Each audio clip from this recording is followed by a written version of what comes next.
ఏంటి బాధపడుతున్నావా? అవును, టైం అంతా వేస్ట్ అయిపోయింది.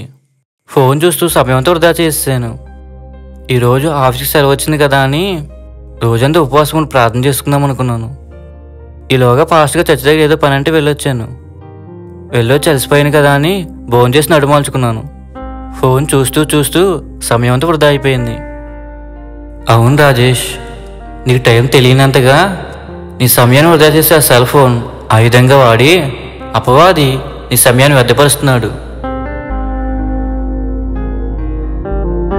అయినా ప్రతిరోజు ఉదయాన్నే నీ దినచర్యలో దేవుడు ఉండాలని నీవు ఆయన సమర్పించుకుని బైబిల్ ధ్యానించి ఆయన మాటలతో నీ హృదయాన్ని నింపుకొనక ఆఫీస్కి వెళ్లకుండా ఏదో ఒక రోజు సెలవు దొరికినప్పుడు ఖాళీగా ఉన్నప్పుడు ఉపవాసం ఉండి ఆ రోజున ప్రార్థన గడపాలనుకుని ఇలా ఎన్ని రోజులు వృధా చేస్తావు? నీకు ఆయన ఇచ్చిన ఈవులన్నిటి విషయంలోనూ తీర్చిన అవసరాలన్నిటి విషయంలోనూ ఆయన కూడా ఇద్దాంలే చేద్దాంలే అనుకుంటే ఈ స్థితి ఈరోజు నీకుండేదా? పొందిన మేలులు బట్టి కృతజ్ఞతతో ప్రతిరోజు ప్రార్థించక నిద్రపోక చాలా రాత్రి వరకు సెల్ ఫోన్ చూస్తూ లేటుగా నిద్రపోయి హడావిడిగా ఉదయాన్నే లేచి ఆఫీస్కి పరిగెడతాం.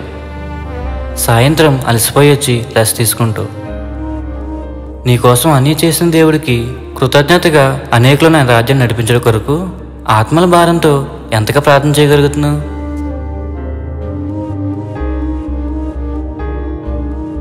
ఎవరినైనా మందిరాన్ని నడిపించడానికి ప్రయాసపడుతున్నావా? మందిరం యొక్క పనులకు సువార్త కూటాలకు నువ్వు చేసే పరిచర్య మంచిదే, కానీ దానితోనే సరిపెట్టుకోక ప్రార్థన కూడా సమయాన్ని కేటాయించు. సమయాన్ని వృధా చేస్తే మరలా రాదు.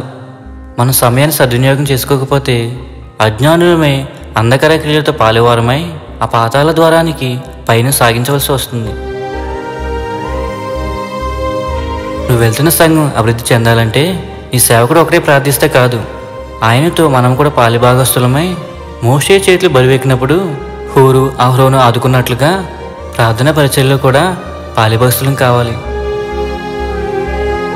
ఇక నుంచి ఖాళీ దొరికిన ఏదో ఒక రోజు ప్రార్థన చేద్దామనుకోక ప్రతిరోజు కృతజ్ఞతతో నువ్వు పొందిన రక్షణ అందరూ పొందాలని ఆశతో ఆసక్తితో ఆత్మల భారంతో ప్రార్థించు.